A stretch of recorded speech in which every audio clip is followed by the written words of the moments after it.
Hi, and welcome back to another edition of Inside the Ville. My name is Greg Norman. We are fortunate today to have with us the Downtown Development Authority Director, Matt Jenkins, who from the village of Ortonville, who's going to talk about a variety of subjects during this unfortunate pandemic. And first of all, I wanted to thank you for coming and talking about what we're going to talk about, which is business promotion and probably information and all the things that are going on. I don't need to tell anybody that we're in a terrible situation, but I know you've probably been inundated with all kinds of phone calls and information. And maybe we can start from the simplest question, which is, where are you in the DDA at the moment? And what struggles are you guys facing at the moment? Well, we are committed to developing a program or endorsing and facilitating a program that the DDA board is currently looking at, which is called our Business Response and Recovery Program. And really it started over 2 weeks ago as we started to see information overload. As soon as some of the executive orders started to come online, and we had small businesses that needed to understand what these orders were expecting of their business. And if in fact they were to close their doors, what next for them? So the DDA board focused on a two-phase program, which really is, it's to help the small businesses manage the existing crisis. And that stems from public safety items to cash flow initiatives, to longer-term cash-related needs in grants and loans. And the second phase, which hopefully we get to sooner than later, is that recovery or rebound phase, where we reopen our great little community for all the visitors to come downtown and support the local businesses and enjoy our quaint community. There are some businesses open. There's some restaurants that are serving sort of, through the door kinds of stuff and all the rest of it. I'm guessing right below your name is the website for the DDA. I'm guessing the website is being blown up with all the information being provided from a variety of sources. And you mentioned overload. So I kind of think of, you're a small business owner and you're getting inundated with so much information. There are some businesses open. There are other businesses open. It goes back to, we really kind of working our way through this. How busy have you been just keeping the website up? Well, it took the first week. We were just collecting all of this information and trying to determine the best sources of the information, because everyone was trying to communicate out once something was made public. And so we've identified on the website, there's a specific page that, like I said, it covers the public health related requirements and expectations down to financial assistance related programs. And it starts with the federal government, from the CDC down to the county health department. And then it identifies economic recovery type resources from the federal government, from the state government, from the county government, and soon we'll have a mini grant program from the DDA that'll be available to our small businesses. Talk a little bit about the 6 ways to publish, or 6 ways to promote Ortonville. I forget what exactly the term was. Is that the right words? Love Ortonville. Love Ortonville. That's our campaign, and we've identified 6 ways in this current environment that people can support our small businesses, either from their home or from the curbside.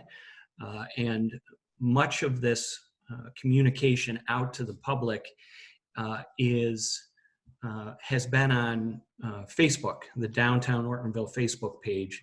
And so we're actually running a contest for the month of April where each of those 6 items is an entry for the consumer into a contest. And at the end of the month, we will have 3 prize winners, and they'll receive gift certificates of downtown dollars, which are DDA certificates that are good at downtown Ortonville small businesses.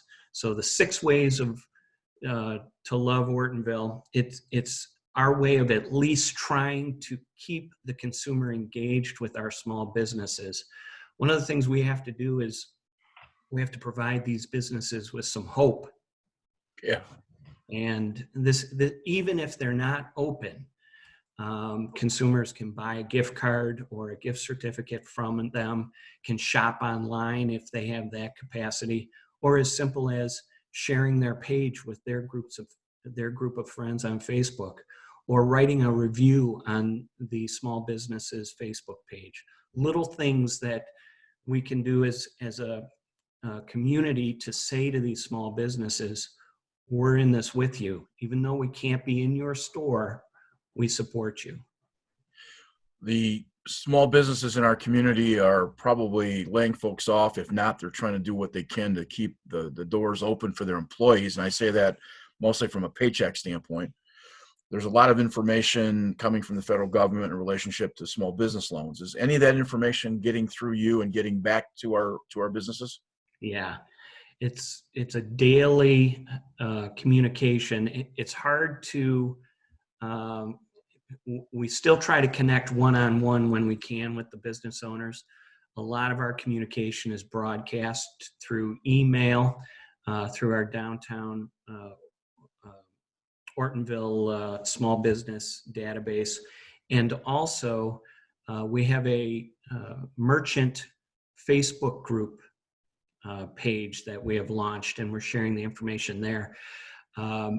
Specifically, we've been reviewing grant opportunities and loan opportunities, both through the county, well, I shouldn't say both, through the county, through the state, and the federal government. And it really is informational, providing the information, but what we're trying to do is we're trying to screen all the different portals or all the different websites that are sharing this information to identify the ones that have the clearest, the simplest, and the most streamlined information for them to make a decision. Is there an agency, both local, federal, or state, that's clearer than another? And I ask the question because if I'm a small business owner, I might want to take my action to the state before I go to federal opportunity. And there seems to be lots of conversation in the national media that the small business help coming isn't rolling out as fast as it might be. So are you finding that to be accurate, or is that just more information that's maybe a little inaccurate? Well, we've certainly noticed some hiccups along the way in the application process, in getting from concept to businesses being able to apply. There seems to have been a delay in that. The programs, the information on what the programs are, that's been out for a while, but the application process has slowed. The MEDC, the Michigan Economic Development Corporation, provided $10 million in grants. And the way they went about dividing that up is they allowed economic development organizations to apply for portions of that $10 million.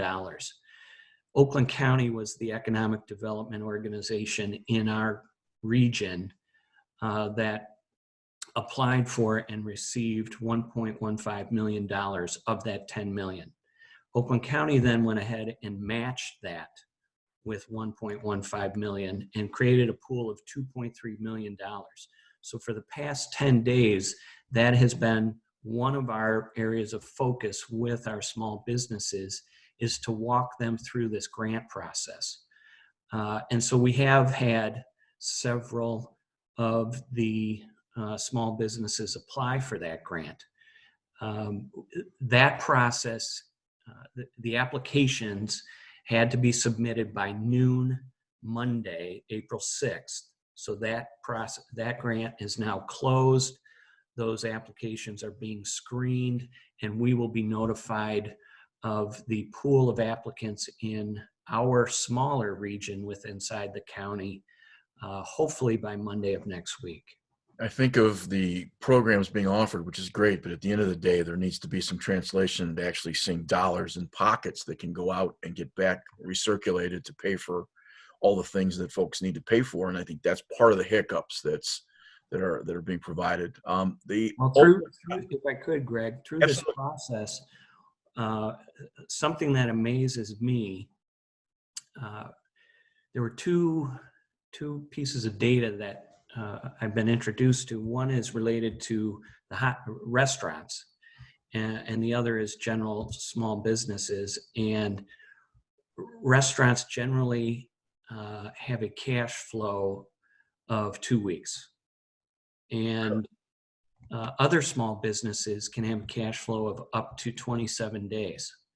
Wow. Well, we're 1 week shy of the first executive order that shut things down. And so these businesses are in need. Right. If they're typical small businesses, they're running out of cash. Yeah. It's sad, but that's kind of why we're talking at this point. We've been shut down at the station. You've been shut down at the offices, the village, and the township, and we're trying to have conversations that hopefully will be helpful to the folks in their community so that they kind of know where to turn. Now, the Oakland County DDA has been pretty effective, I think, through this whole process with getting information back to you guys. And I think the county's done, tell me if I'm wrong, but I think the county's done a pretty good job of managing the resources and the opportunities are available in terms of real dollars.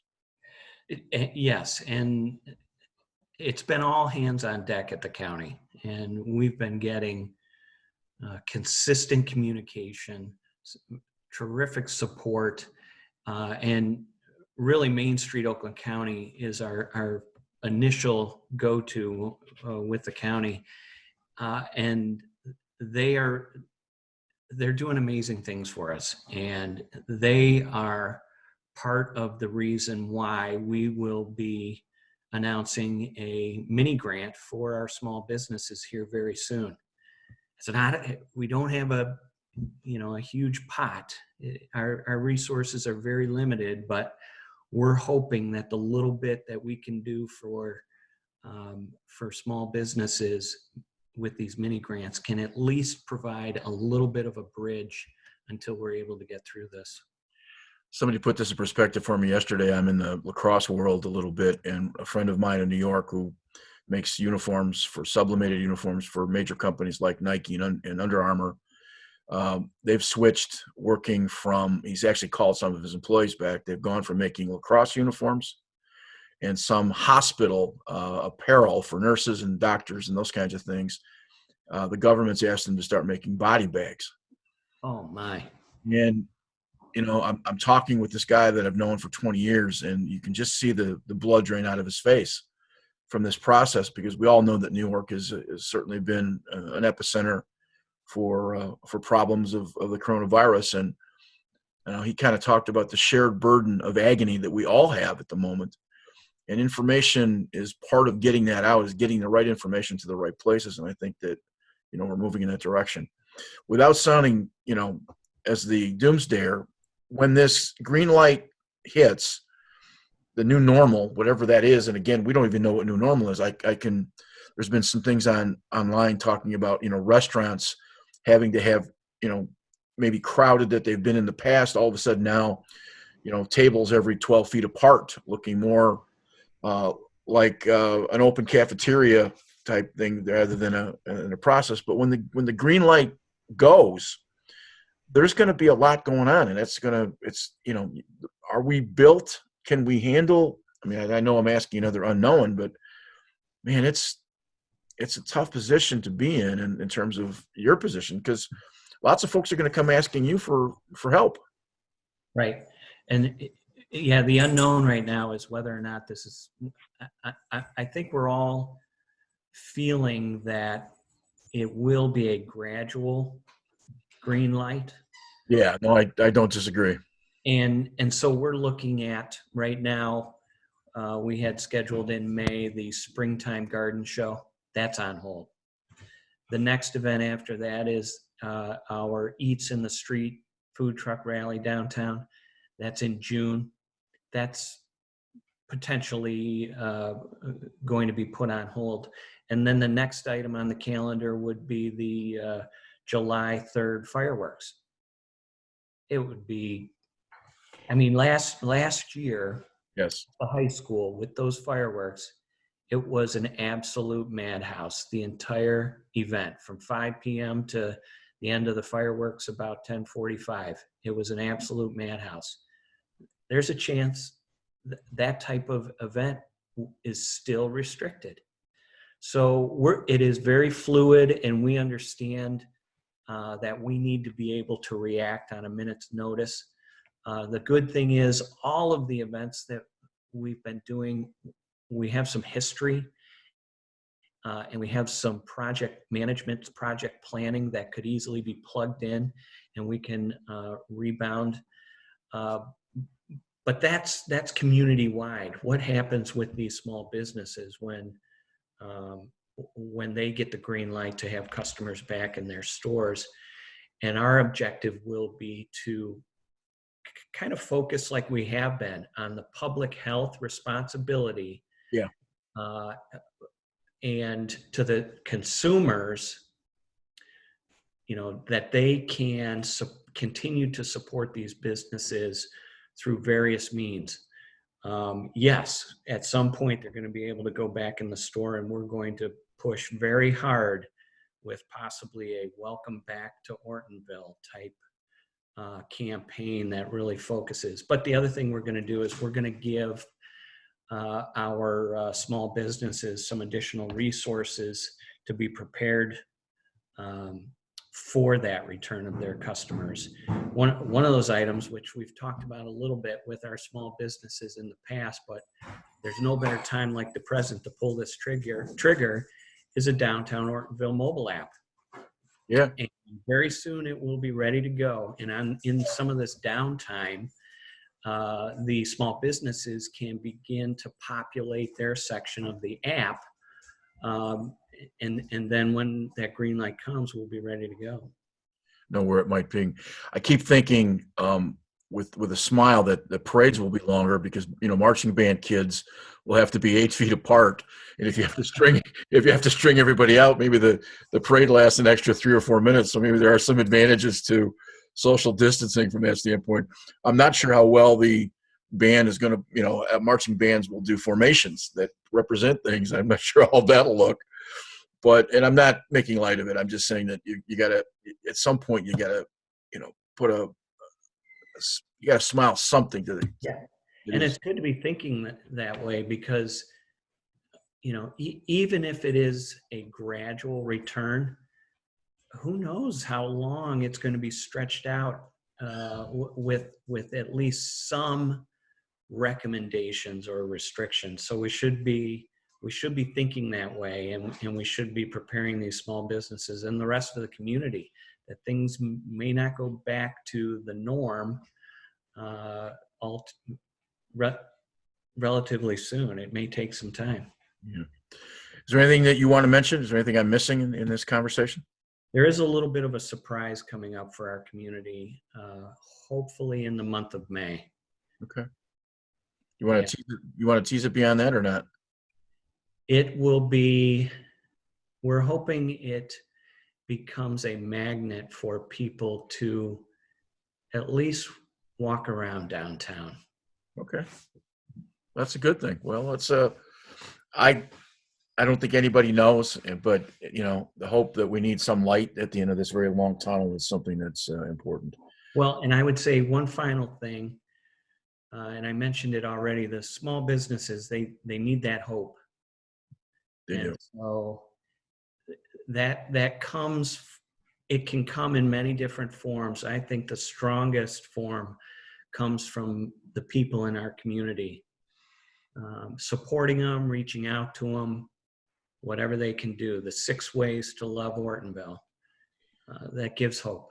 It does. And I would point out that there's a lot of people that are using local restaurants at the moment because you can only cook so much. And honestly, some of the local grocery stores are, because of just shipping and consequence, are having difficulty doing some of those things. So keep supporting those local restaurants. And Matt, I hope you stay safe, and hopefully we will be back to business almost as normal in a relatively short period of time. So thank you for your time, and I'm sure we'll see you very soon. Thanks, Greg.